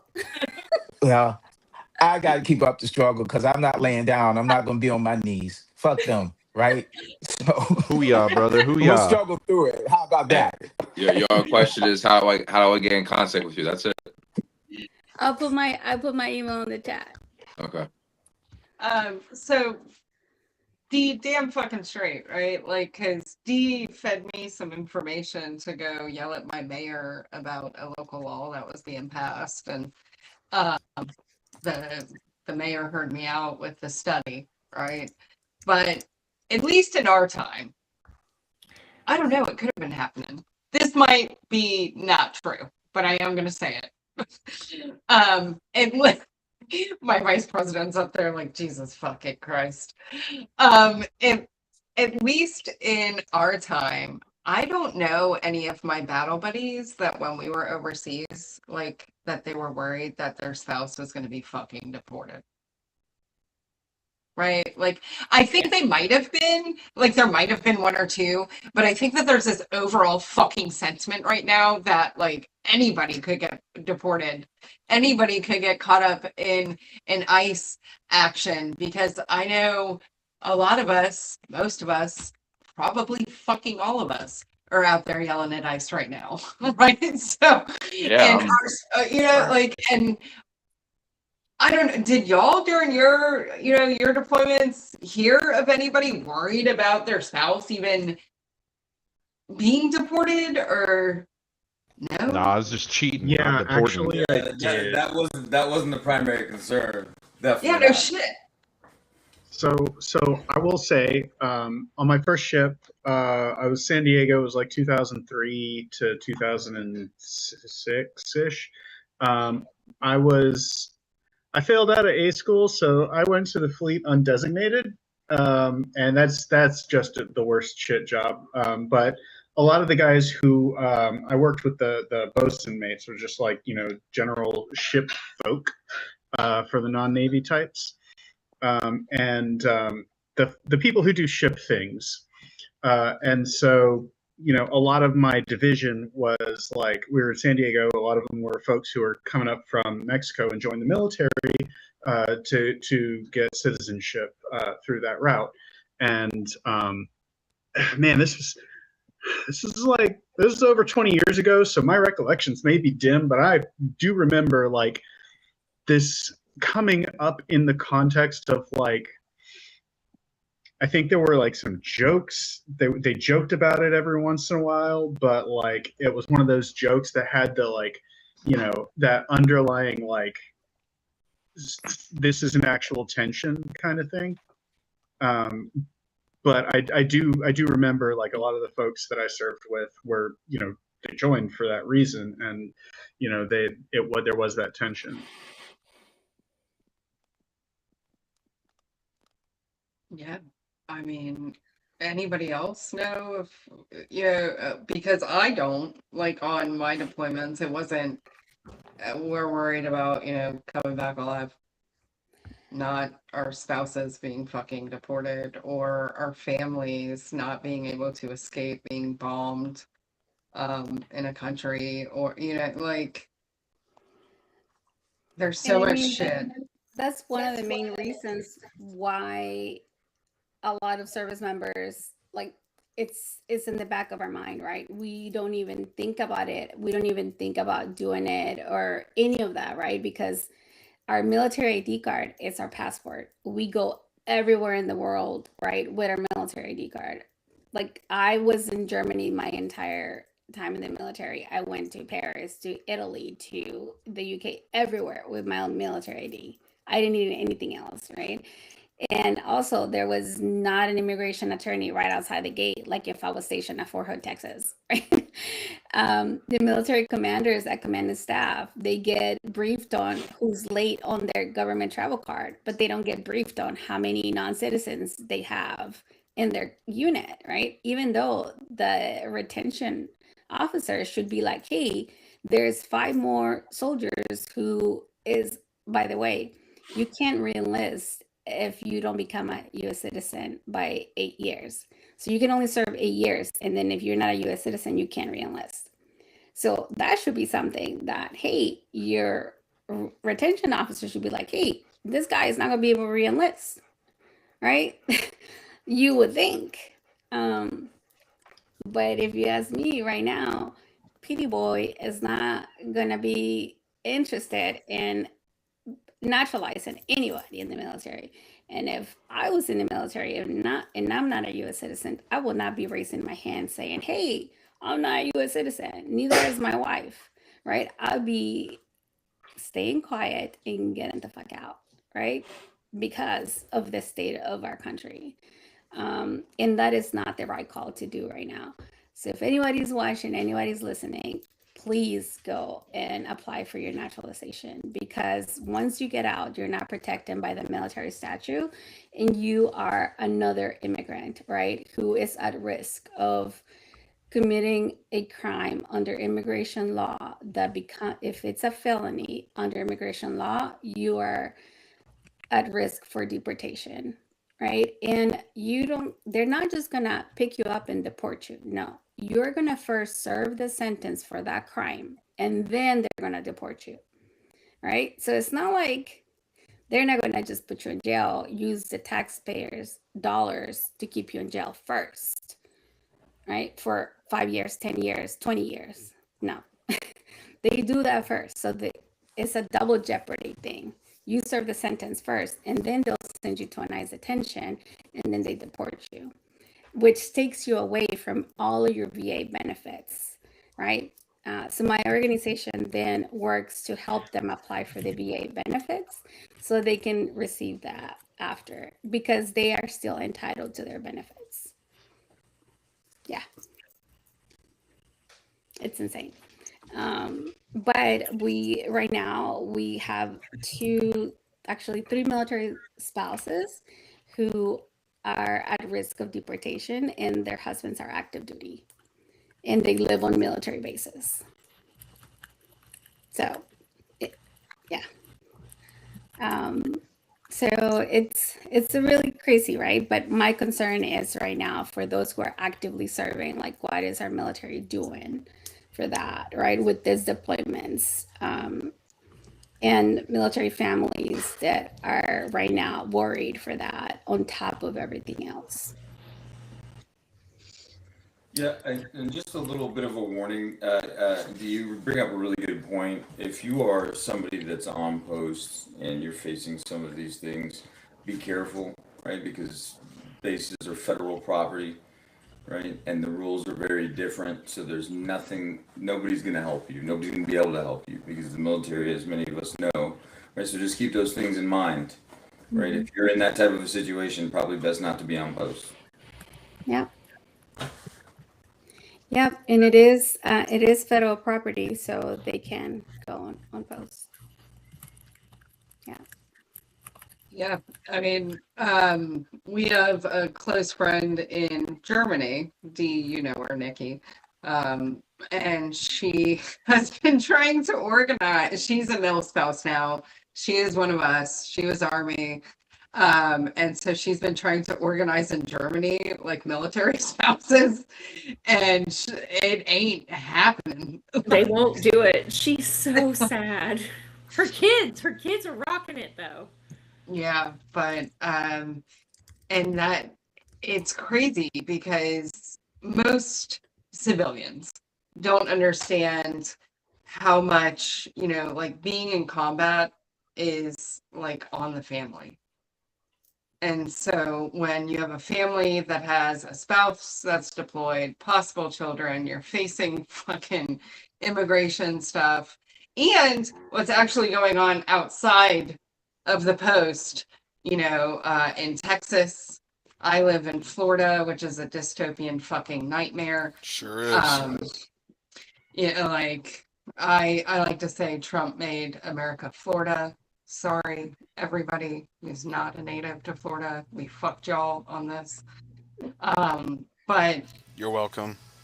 yeah, like we've been here for 20 years, so No matter where I run, Florida comes for me. and so yeah, I just can't imagine. And with we're at 4 service members dead, correct? 4 or Six now.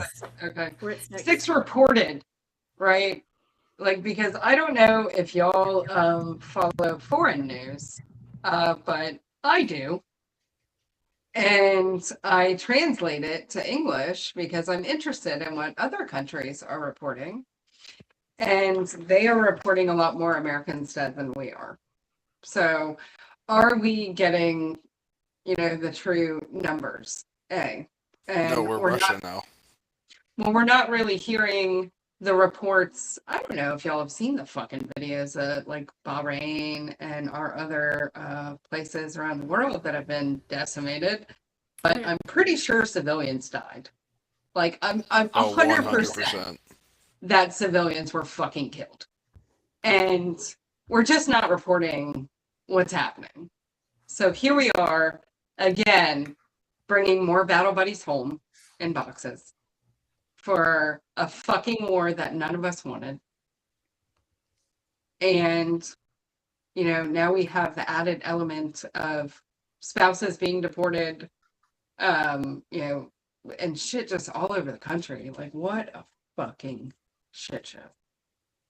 Yeah. So something that I didn't, I just drew this line.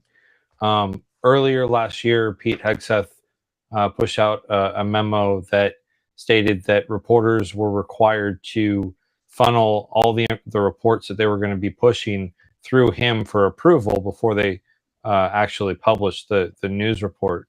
And then all the reporters walked out of the press pool at the Pentagon. And what I have noticed is that these military actions have been largely devoid of any type of embedded reporter with these units, which is... How many videos did we see of shock and awe, man? Do you guys remember watching that on TV at 3 in the morning? Where is that now? It's gone because we don't have anyone embedded. Exactly. It is insane with how much information and social media is going around. You would think that the exponential rise in sharing information would allow for so much more dissemination of stuff. And yeah, I have to go digging. I've been digging to try and find anything, and there's hardly anything out there. Totally doesn't make sense. Absolutely, they are suppressing tons of stuff. And we're getting reporting. There's, sorry, there's. Sorry. Go ahead, Tom. They zapped TikTok for about 24 hours after this weekend. The past 2 days, it has been completely zapped. Like no videos have been getting views. It was like 0, maybe like 2 or 3 views on videos. So they're actively trying to suppress what's happening across the globe. Yeah, and I was just going to say, besides the fact of like nobody embedded with our people over there right now, is the other side of the whole Pentagon thing is that they had to agree. Part of the reason they all walked out, the Pentagon press corps, they had to agree not to report on any leaks. So, like, even if somebody in the Pentagon wanted to get the real numbers out there and leak to them, the so-called reporters that are in the Pentagon now can't do it. Wouldn't do it really, but.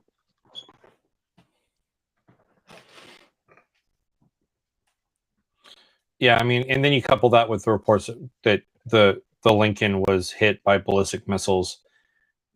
I don't know the validity of that. I'm just saying that I've seen a couple reports on it that are coming from foreign countries, one of them being Iran. So again, take that with a grain of salt. But the very fact that we don't have anyone on that ship that can report, nope, this ship is fine, it is problematic. And we're not going to hear from any of the sailors on that ship because they're probably in River City, which means they don't have connection to the outside world while they're doing these types of combat operations. So it's going to be an interesting ride for sure to see what actually comes out after the conflict is over in 20 years. That's an interesting point, right? Because the administration's like, it's not a forever war. Yeah, but so is fucking Iraq, right? So is fucking Afghanistan. No, like, I told somebody, I was at a action the other day, as a matter of fact, and I was on a phone call with some of the organizations on this call while I was out there in front of NAS Jax. And I was telling somebody that when I first joined the military, my first NCOIC, Staff Sergeant Aggie, who ended up later killing himself, was on the first invasion of Iraq. And then he had a child who was in Afghanistan. And like, nobody planned on that. Like, so what's everybody think on this being a fucking forever war? Again, trillions, like thousands of lives lost, and then 5 times the lives lost in suicides after, because we have such a shit system. Yeah, I mean, honestly, it's like this. Like, one, when you look at Iran on the ground compared to Iraq, right? You're talking about a country 4 times the size, right? You got to look at who borders, Iraq as well, right? I mean, you have Pakistan on one side, you have Iraq on the other. One of my deployments was the Northern Arabian Gulf, the NAG, right? And so the NAG right there, the territorial waters of Iraq and Iran, they abut one another. It's one of the main ways contraband gets in and out between the countries. The only reason I'm mentioning all that collectively is that if we put troops on the ground, again, it's not going to be clean, right? It's going to be, in my opinion, I think it's going to be more of a shit show than Iraq, frankly, right? And especially when you consider the Iranian National Guard, Revolutionary Guard, is infinitely better trained, in my opinion, than Saddam's troops, right? Oh, definitely. Yeah, and it's also gonna be interesting too when you look at like just the geography of it. You have the mountainous region.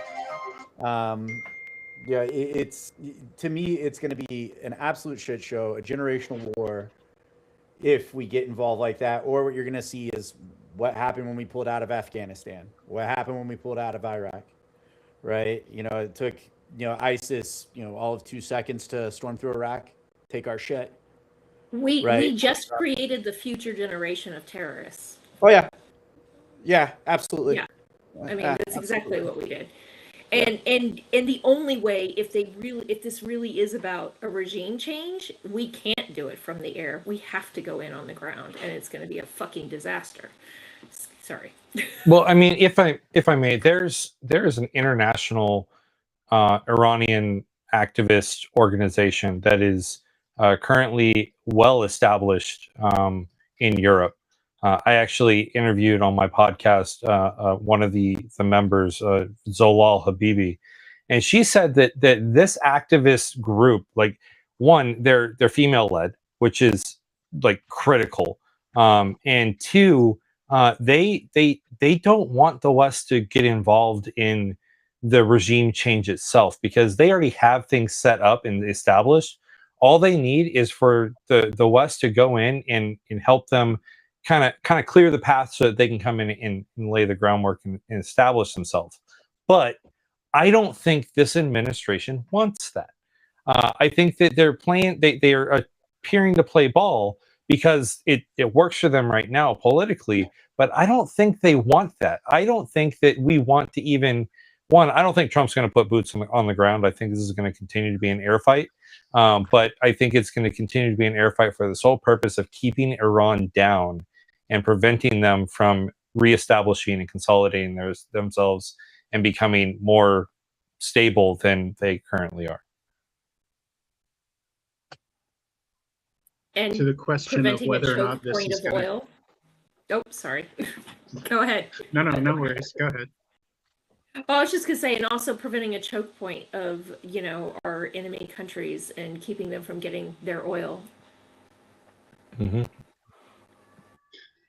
I mean, to the question of whether this, becomes a forever war, that's, that's largely down to the people in this conversation right now and everybody listening to it. We can stop this. We still have levers of people power, and it's really important that people make their voices heard and push back at every available opportunity. And so, my organization, Common Defense, is is deeply committed to this fight. Our flagship campaign was End the Forever Wars, and that was supposed to be Iraq and Afghanistan, and then we're done. But we started it again. So we're insistent on this not becoming another generational quagmire. I mean, I was floating in the Gulf doing intelligence oversight for my dad who was on the ground in Afghanistan.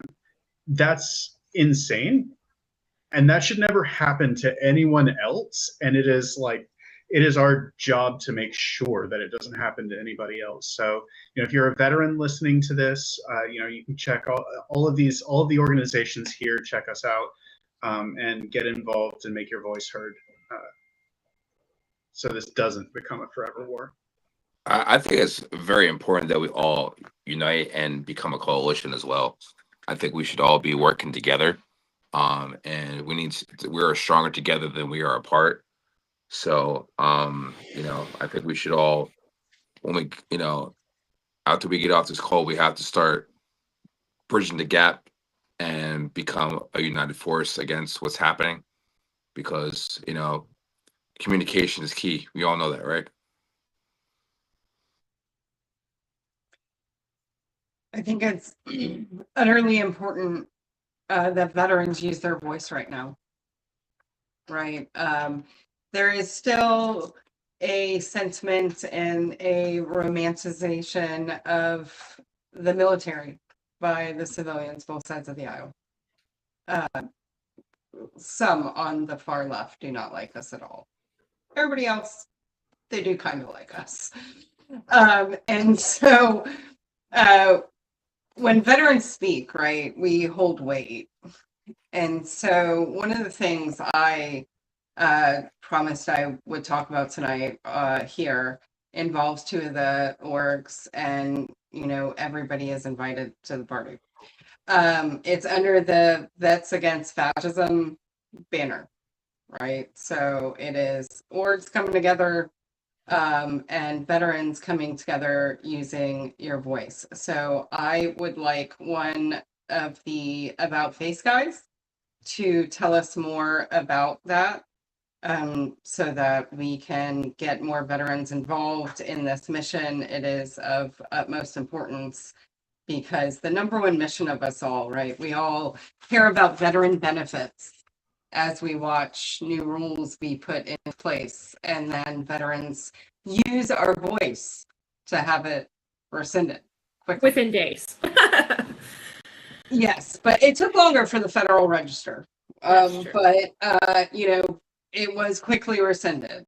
And so veterans need to unite and use our voices across the board against authoritarianism. We all want to talk about benefits. We all want to talk about all of these issues because the world is on fucking fire. But let's be real here. The ultimate problem is the regime. We have an authoritarian regime. We are not slipping into fascism. If you study fascism, know people who study fascism, we are there.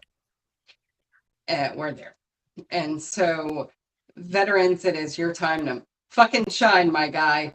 And Jeff, I saw you on mute, so I'm hoping you're my guy. Tell us all about Vets Against Fascism, how veterans can get involved and use our voices across our platforms, collectively use our power as one. Go ahead, Jeff.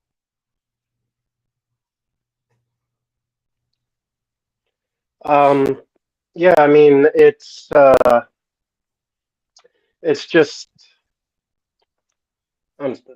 just like trying to, like you said, bring veterans from across the spectrum together. You know, me personally, I'm more of a leftist, but you don't have to be a leftist to be against what this administration is doing and to realize that it's fascism and to be wrong. So you don't have to necessarily align with the things that I believe to be a part of Vets Against Fascism. We're just trying to get as many people as we can who think that these deportations are outrageous. You know, ICE is beating up and killing citizens, non-citizens. It doesn't matter. They're trying to gut voting rights and you know, what we've been talking about here the whole time is like taking us into these forever wars. So if you believe that, you know, if you're opposed to what this administration is doing, you know, we have meetings open to the public. You don't have to be. It was started by us in About Face, but you don't have to be a member of About Face. You don't have to be a member of Veterans for Peace or anything else. You know, this is just a place where we're trying to bring together as many vets as we can to work together on these things. And I dropped a link in the chat to our next Veterans Against Fascism call. Yes, and I want to thank Veterans for Peace and About Face for doing this. I sat in on your last call, and it was amazing to see the amount of veterans on one call. And some of us were from organizations, and some of us were not. And there was a lot more non-organizational veterans than there were people who were a part of a veteran organization, which I thought was fucking amazing. I was like, you know, we needed a vessel to capture veterans that are not in organizations and a place to put them. And, you know, y'all did. And, you know, I commend y'all and I thank y'all for doing it so well. And I encourage veterans, get involved, right? It is our time. It is beyond our time. We should have been involved a while ago. And if you voted for this and you know you're not, it's not it anymore, also join, right? Like, we want everybody. It's going to take every veteran uniting and fighting against this bullshit and the dumpster fire to get it to stop. Caveat, you have to work on yourself as well while you're doing it. You can't just show up. You have to work on yourself as a person. You can't just say, hey, you know, I voted for this, I fucked up. Well, comes to the table, but still work on yourself and deconstruct and understand the things that you fucked up on. Yeah, that personal work is where it's at. You can't do any of the other shit successfully without working on your own shit first, or else you just start recreating all those systems of harm that we're trying to dismantle right now. Yeah, like Therapy. Katie said, it's fucking rad. Yeah, therapy. I'm a huge fan of somatic It sucked therapy this and morning for me, but psychedelic. it's wonderful. Yeah, it does suck. It's worth it. Push through it. Like Katie said, it's fucking awesome how many vets are in those calls that are not associated with another organization. So if you have that feeling in your gut, in your chest right now, you know this is wrong and you want to do something, you don't know where to start, I'd highly recommend joining one of these Veterans Against Fascism calls and just getting your feet wet there. There's countless number of ways to plug in. You know, you can find them there. Yeah, I want to make a little plug. I'm gonna go off on my little tangent right here as the doctor, right? So I'm actually giving a lecture next week at the Uniformed Services Academy of Family Physicians. Shout out FPCon is through the goddamn roof. We're not allowed to wear uniforms anymore. Thanks, HexF. I'm gonna get blown up by fucking sleeper cells next week while I'm giving my lecture on this. Moral injury. So not a lot of people talk about this. Probably not a lot of people realize this thing. So for anybody who's listening who doesn't know this, right? Moral injury is a thing. It doesn't just exist in the military. This exists for everybody, right? And it was, as a doctor, I'm kind of shocked. I didn't know as much about this as I did. I really started to struggle with it during COVID as a physician. It's a challenge. But right now, what's going on is a challenge to a lot of people's values and morals. And we're seeing our government and those in authority failing that. And it is a problem, and probably a lot of people are struggling with it. I have been so emotional over the last year, and it took a while for me to put my finger on it. This is what it is. This is what everybody's feeling, is that these things that we were raised on, you know, Michael was on earlier, Christian values, right? Love thy neighbor, feed the hungry. Like, we're seeing these things get crapped on by the people that are in charge that told us to follow that. The Constitution, right? Freedom of speech and due process and all of these things that as a child in elementary school, we stood up and we said the pledge and we learned about. And when you don't have those, it causes significant problems internally that can lead to other problems, mental health issues. Not that PTSD wasn't enough for all of us in the military. Moral injury is a separate compounding issue that goes on top of that. And as now, unfortunately, becoming an expert on this, I will. Bad news, there's not a lot of great answers. I wish that there was a pill or something you could do for moral injury. It's not that straightforward. It's very complicated. Probably one of the biggest things, a very big component of that is isolation and feeling alone, and that you feel like everyone around you is failing at those things, and you tend to cut yourself off to not be hurt by those. So one of the very few things you can do to treat that is engage with groups that share your moral values and to find those. And this is a great opportunity. We have so many groups that are here right now. So shout out Moral Injury Treatment. Find a group that you love and work with them. So that's my doctor moment. Go heal yourself. Absolutely. I think moral injury is not talked about enough. It is talked about in our circles, veteran circles. It's starting to become a open conversation in active duty as well. And I believe with the way that we fight wars today compared to Iraq and Afghanistan, although Lisa and others did other things, we do fight wars differently today than we did in Iraq and Afghanistan. We have a lot more drone operators, a lot more people that don't have those interactions, right? And so, you know, if you have a battle buddy that doesn't know what moral injury is, I challenge you to tell them what it is, tell a civilian friend, and start getting that information more and more out there. And so that we can get better treatment for it, because the way the VA works is if not enough people have it, it doesn't get funded. So let's work towards that. I know many of you have never been on one of these smoke pits, and y'all are going to think that we close out in probably the funniest manner ever. I can't wait. This is going to be fucking hilarious. So first, I want everybody to go. We're going to go around, and I want you to tell us your organization again, what your mission is, what you're working on, number one, how they get involved, right? So for everybody watching, so that they know what org, what you're working on, how to get involved, and then we close out in a hilarious manner to veterans. And so I am going to start with Jeff.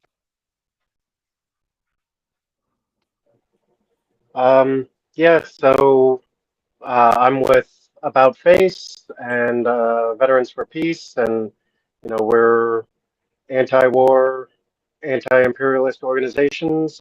In my local area, we're trying to we've been trying to organize around Venezuela, and now we're trying to organize around Iran, and yeah.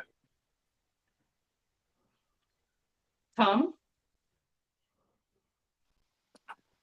My name is Tom. I'm the co-founder of Fight Against Fascism organization, and we're starting a movement called March for Democracy that took place on 27th and 28th of this month. And just want to unite every organization and every veteran organization to understand that we, the people, must unite and come together as one to fight this regime. Carl? I'm Carl, retired Marine. I run Crambox Politics, focused on identifying and learning about the systemic causes of the situation that we're in and why things work the way that they do.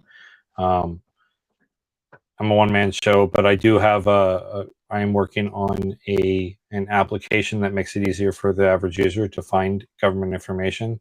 You can find that at archivist.cramboxpolitics.com. It's in beta right now, so if you want to join the beta, send me an email and I'll get you the access. Yeah, other than that, I do have a podcast that I do every week at 3 in the afternoon on Sundays. Matter of fact, I'll be interviewing Zalal Habibi, who I mentioned earlier, on Sunday about the current situation and what the activists are planning to do in response to the fall of Khomeini. I plan on listening, and that should be a very interesting podcast.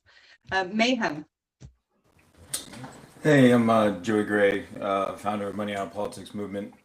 We are committed to stopping dark money and corporate monetary influence in our political system. Citizens United led to that. Right now, we're looking at, given the composition of the Supreme Court, getting around that through targeting corporate law within individual states. Just a couple quick things I wanted to mention, because I thought you guys really brought up some important things. But remember, organizing restores the agency. So when we talk about those veterans that might be out there isolated or not associated with an organization, if you're here with an organization, engage those veterans, get in the community with them, do something that requires both hands so that they're not, in the dumb box, right? Playing into the algorithm. And we will go from there. Logan. Hi everyone, Logan with 5051 Movement. You can find us at 5051 Movement on Instagram, all major socials.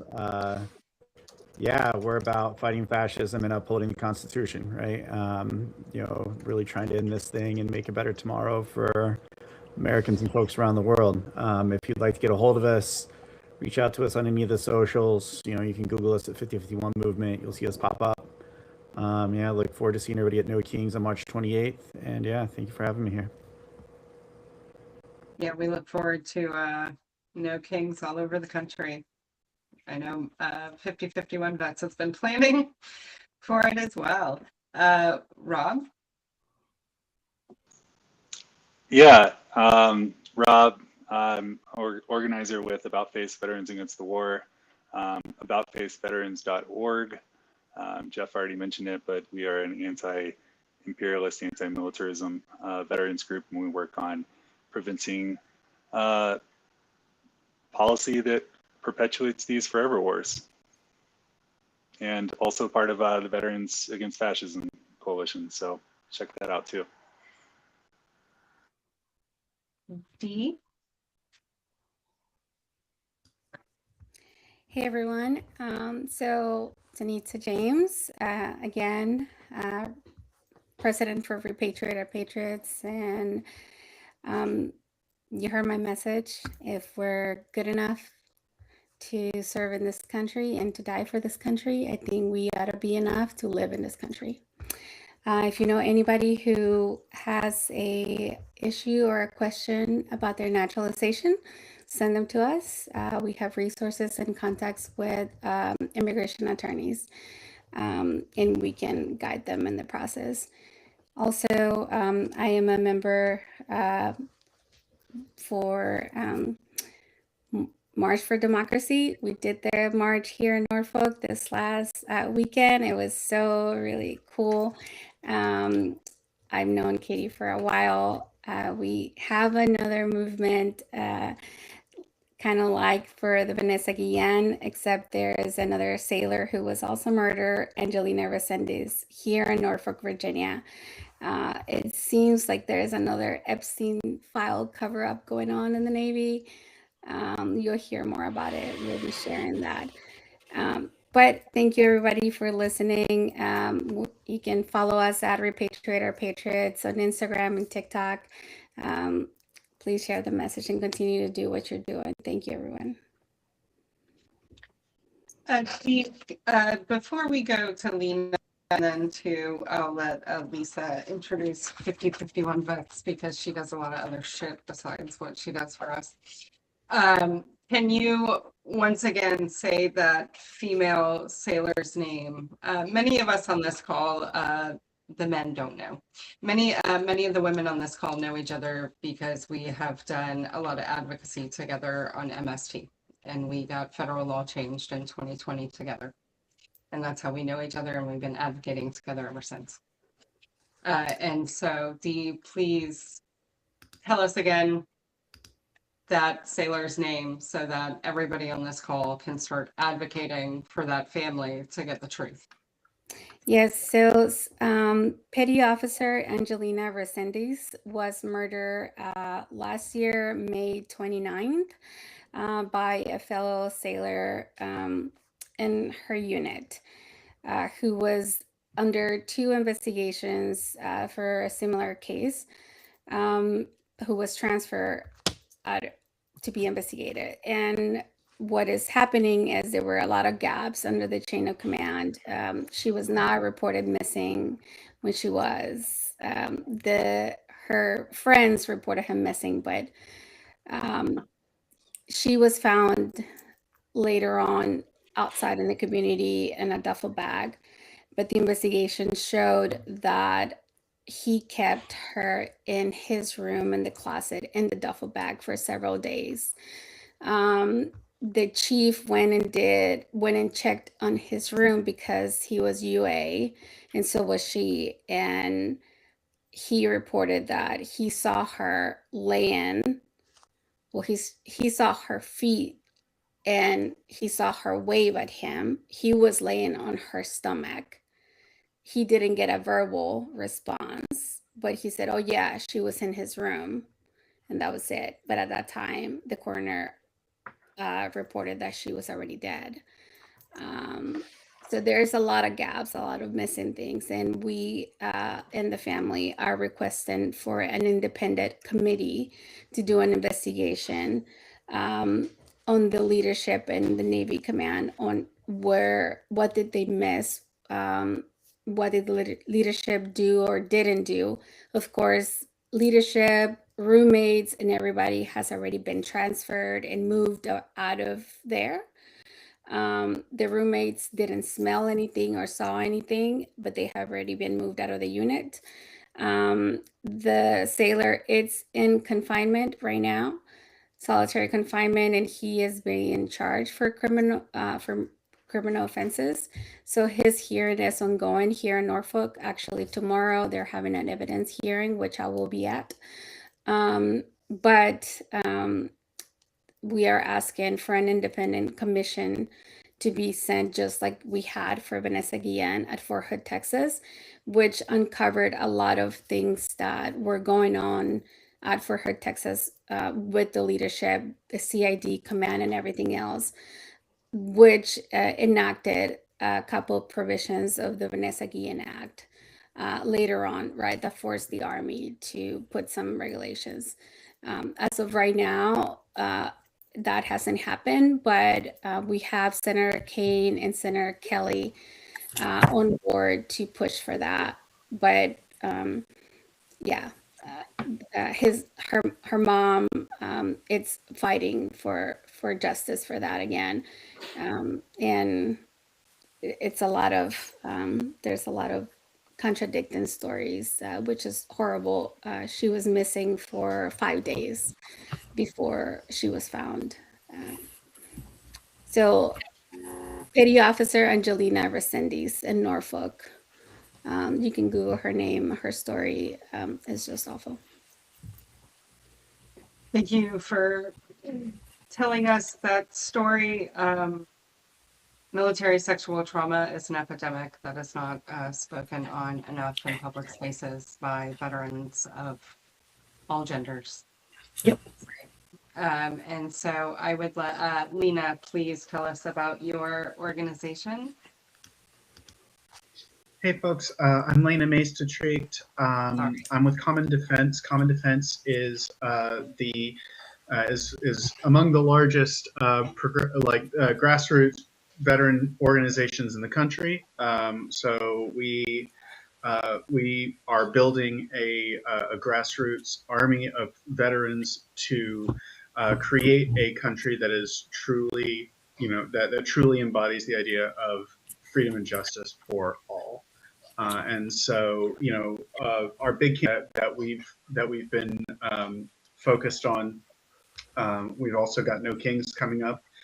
We've been really involved with that. So, if any of those things sound like, something you'd like to be interested in, check us out, commondefense.us. And that's us.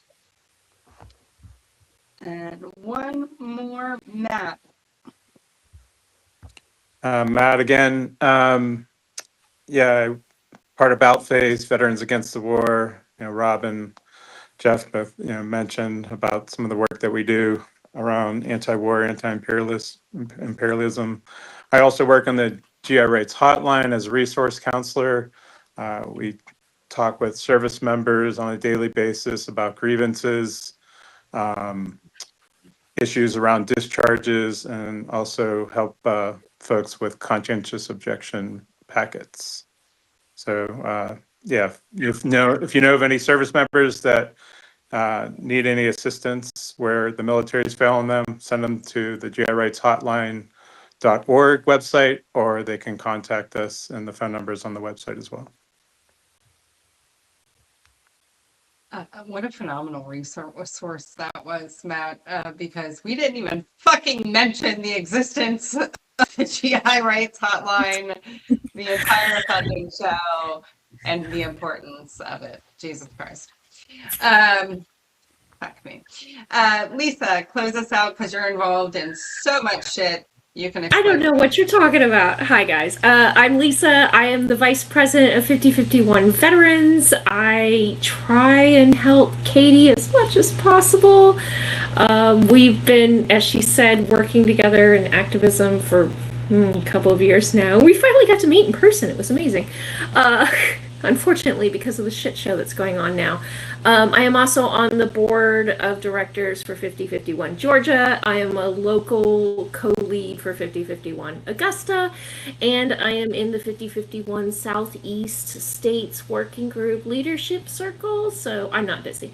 But most importantly, 5051 Veterans, nonpartisan, nonviolent movement that's basically working to mobilize people.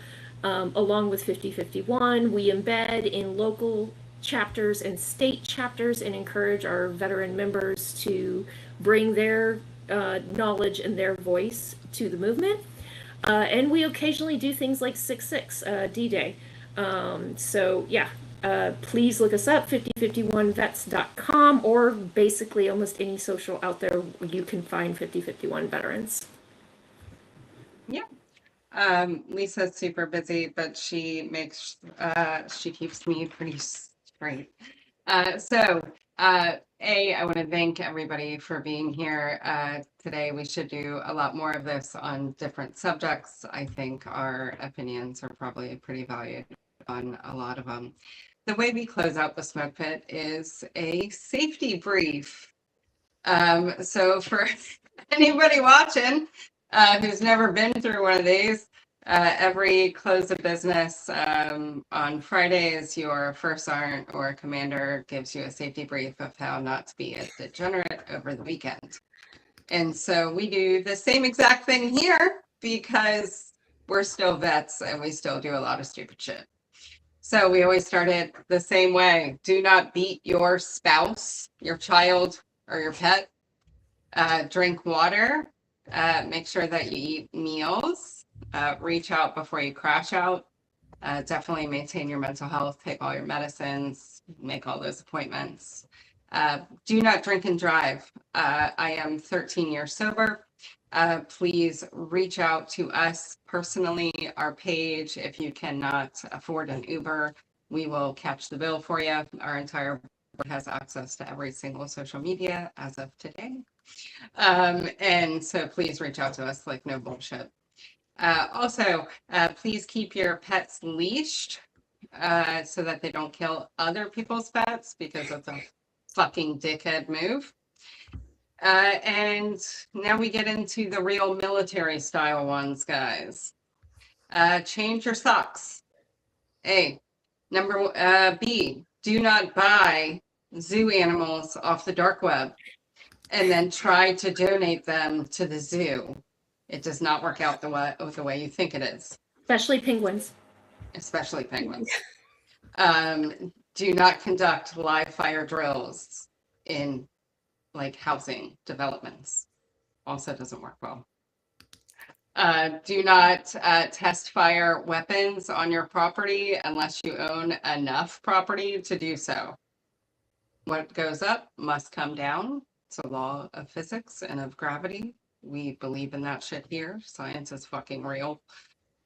Also, more important ones, right? Because we do care about what's going on across the country. As veterans, we took an oath to the Constitution and we took an oath to the people of this country.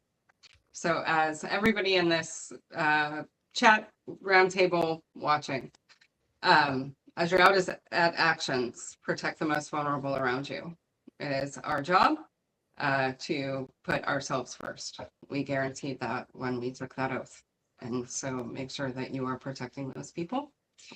And as always, take care of yourselves and of each other. And if you are in this space all the time, go out and touch grass. Go spend time outside of the space with people you care about. It doesn't have to be your family. It should probably be people you like. Probably shouldn't be entertaining people you don't like. But no, on a serious note, thank you everybody for being here tonight. Thank you for everybody watching. What is going on across the country and across the world concerns veterans across this country and across the world. And so we are going to continue to have these, and hopefully other people on this call will host it, and we can continue this going. And so veterans unite and we start using our voices collectively as a unit. Hell yeah. I didn't introduce Vile. He's one of us, and he's not. Former, I just did 4 years. I'm a non-combat veteran. I was in the 1st 509th, or G-Man, as some of y'all may remember. The old permanent op 4. So, I'm nobody in particular. I just kind of jump around and help whoever needs help and try to be useful in vague different ways. So hopefully that's worked out for some of y'all. He's a lot of fun. So everybody have a good night. We conduct the Smoke Pit every Wednesday and Saturday. We normally interview candidates that are running for office. We did a special edition tonight so that we could do this. But